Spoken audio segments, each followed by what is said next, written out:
Hello guys, and welcome to episode 10 in my Godot C# how-to series. Today we're going to have a look at A star, and we're going to implement the following application. We have a tile map here, and we have a player. So we can click somewhere, and the player is going to walk there using the A star algorithm. As always, you will find the source code on my GitHub page. The link is in the description. And we can even change our target as we are walking around.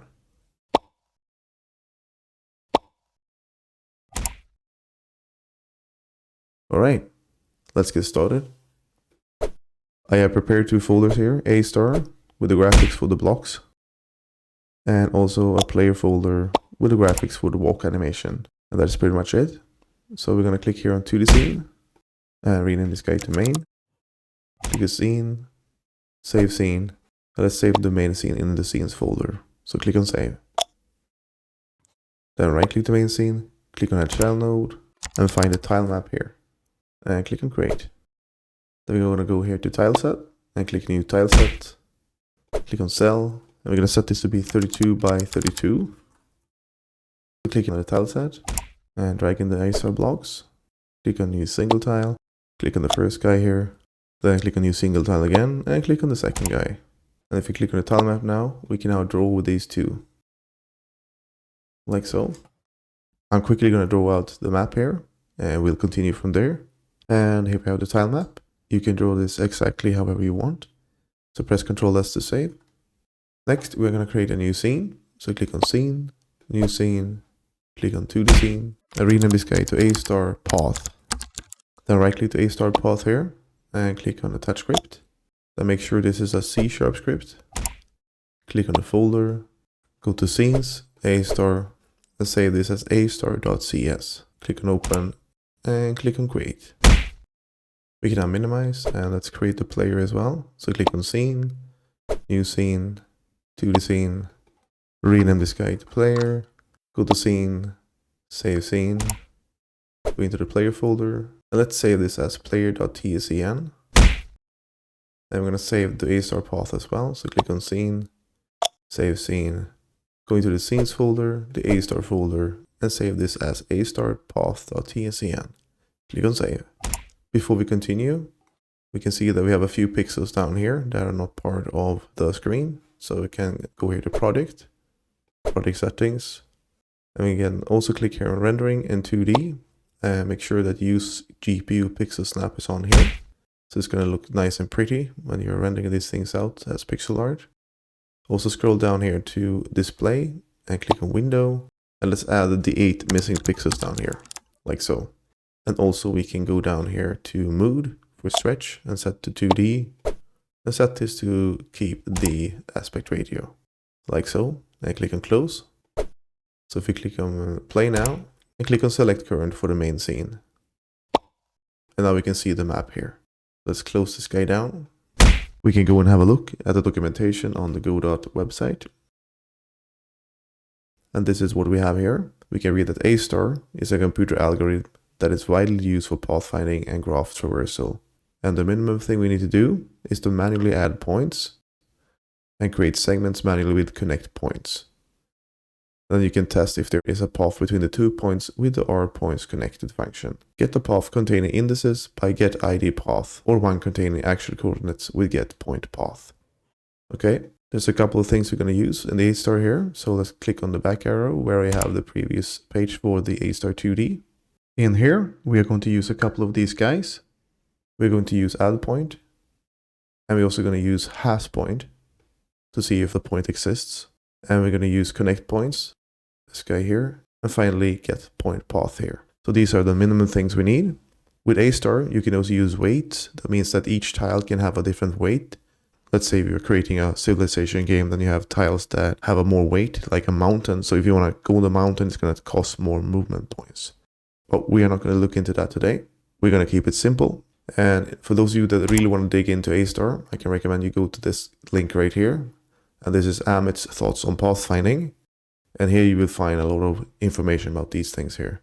You have Dijkstra's, you have the A star algorithm, and so forth. And he has articles on these things, so you really can dig in and learn about it. And you will find the link in the description.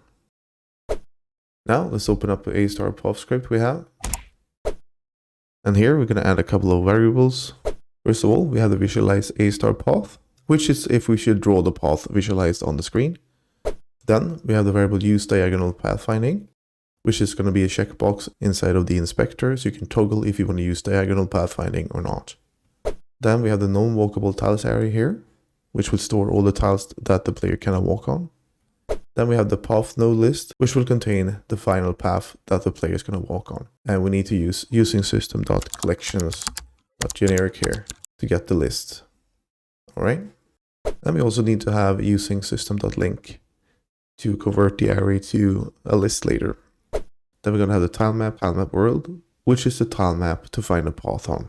And we're going to have the A star 2D path here, which is the class provided by the Godot engine. We're going to have the path start position and the path end position. We also have the half tile size variable, which will hold half the size of a tile. Then we have the map size, which will be the size of the tile map.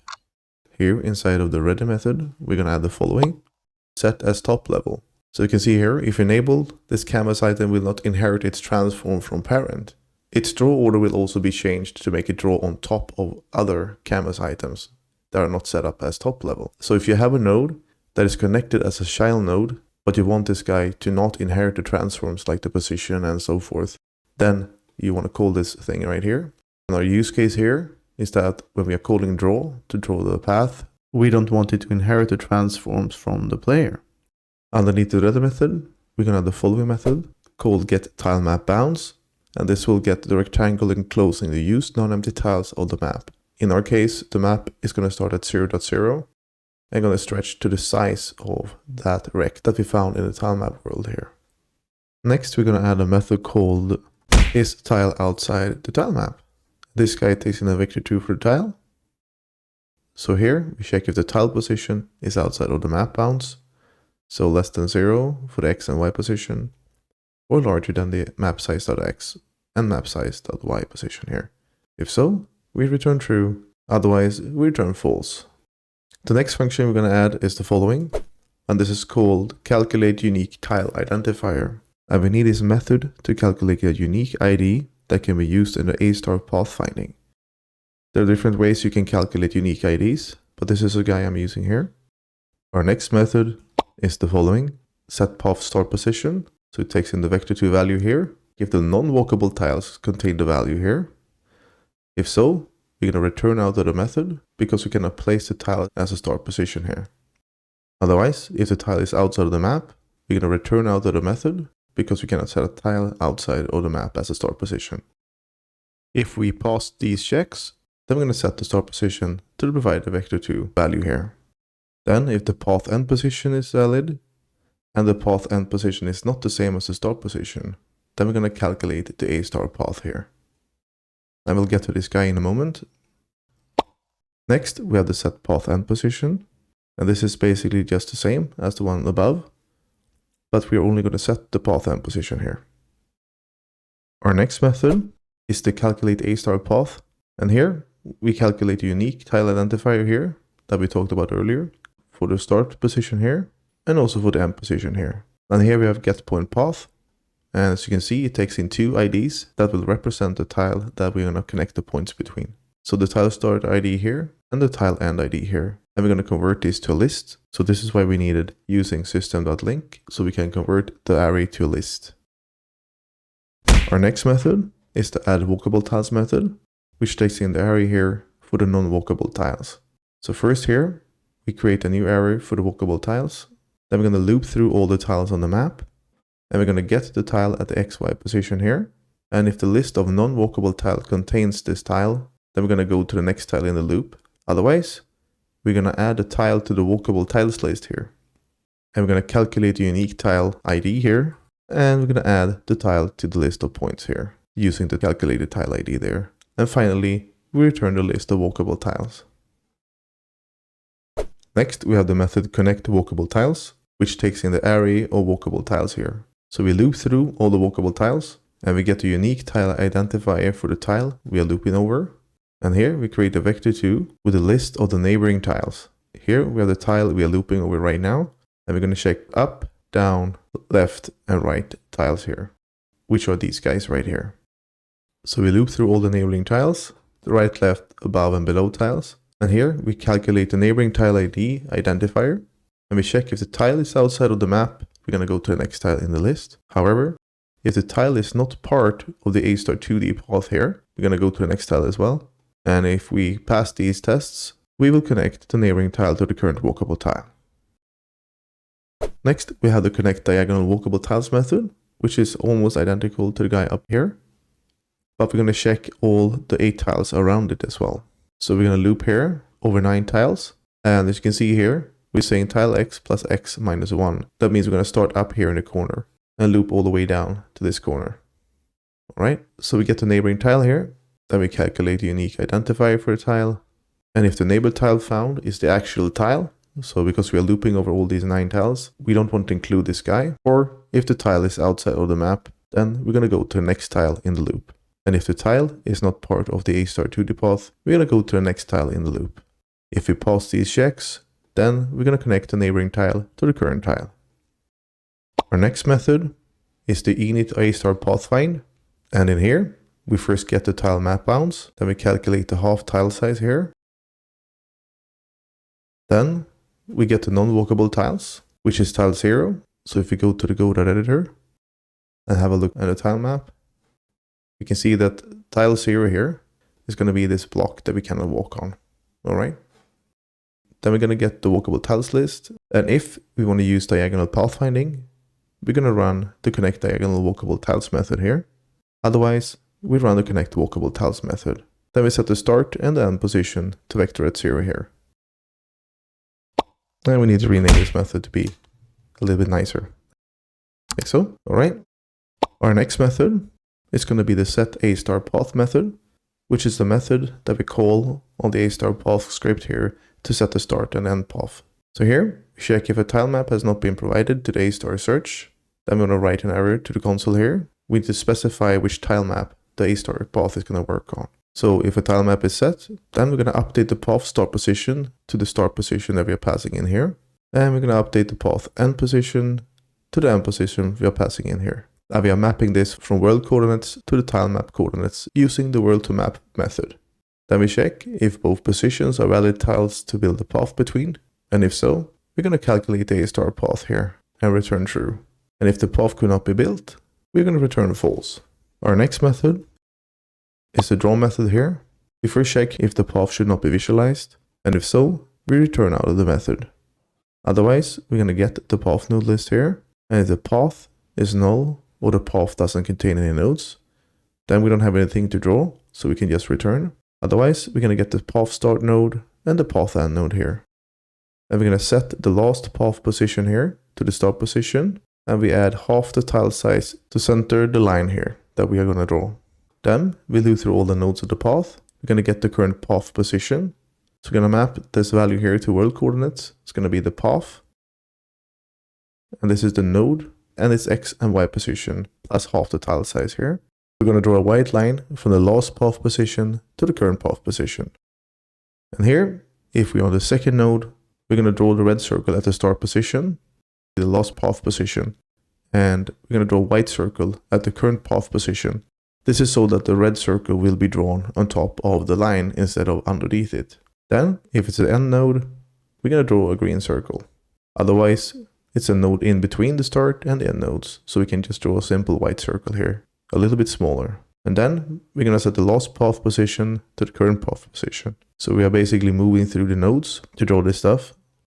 And finally, we need to update the process method here to the following. So if the path should be visualized, we're going to call update so the graphics will be drawn. And we can go to the editor now. And we're going to go to our player. We're going to right click the player node. We're going to click on change type. And we're going to find the animated sprite.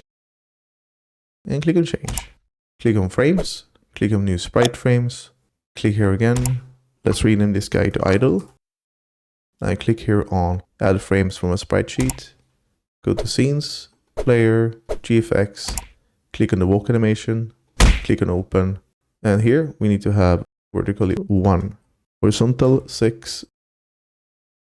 So click on the first frame, and click on add 1 frame. Then click here on new animation, rename this guy to walk, click on add frames from a sprite sheet, click on this guy again and click on open. Click on select all frames here and click on add 6 frames. Then we're going to set this to be 6 FPS. Then we're going to right click the player, click on attach script and click on create. So in here, we're going to have the following. We're going to have the player path target to set the player path target to the second node in the list. And here we have the tile map, which the player is going to walk around on. Then we have the A-star pathfind here. And inside of the red method, we are going to add the following here. We're going to get the tile map node here from the main. We are talking about this guy right here, tile map there. And we're going to get the A-star pathfind node, which is going to be a child of this guy. And we're also going to call set tile map. So we need to add this guy as well to the A-star path. So about the init A-star pathfind, I'm going to throw this guy in. And it looks like this.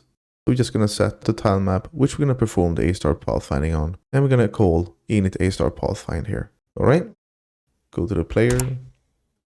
And in here, we're going to override the input. So we're going to check here if a mouse button is pressed. And if it's the left mouse button, we're going to call the set A-star path. We're going to pass in the global position for the player sprite. And we're going to get the global mouse position and use that as the endpoint.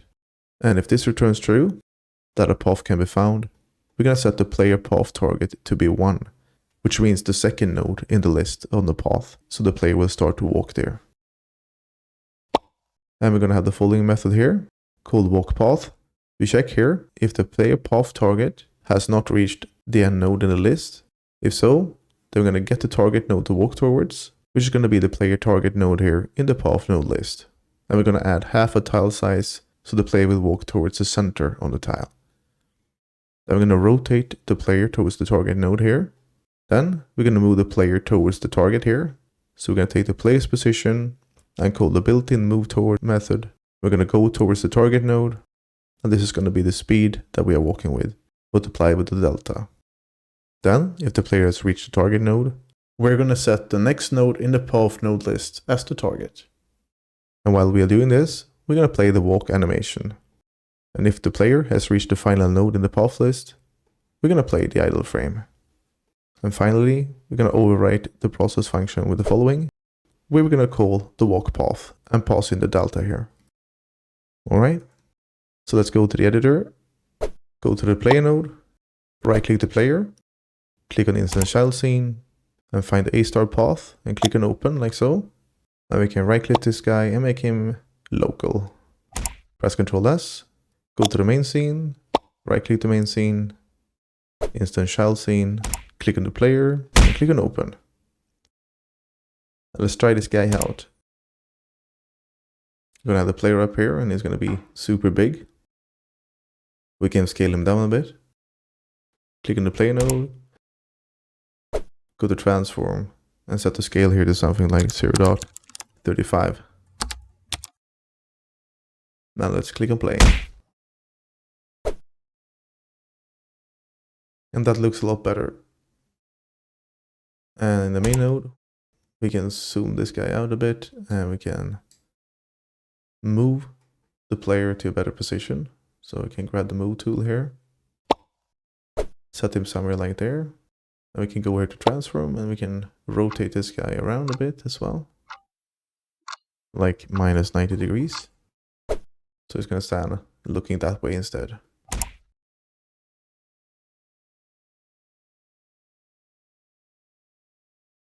Alright, let's go to the player node, click on A-star path, and let's visualize the path as well here. And restart.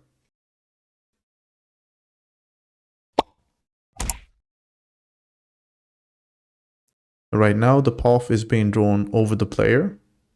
So to see the player above the line, we can simply click on the player here and go to the Z index and set this to 1. And he's now being drawn on top of the path here.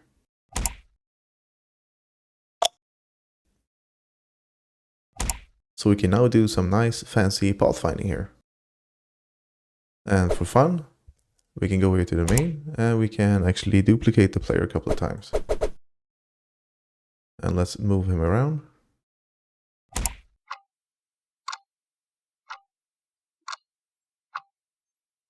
Let's click on play. So we now have 5 of the players, and they're all going to go to the same place basically. So it will do pathfinding for all of these guys at the same time. Alright, so this is how you do A-star pathfinding in the Godot engine using C#. Thank you guys for watching. Please like, subscribe, hit the notification bell, and see you in the next video. Bye for now.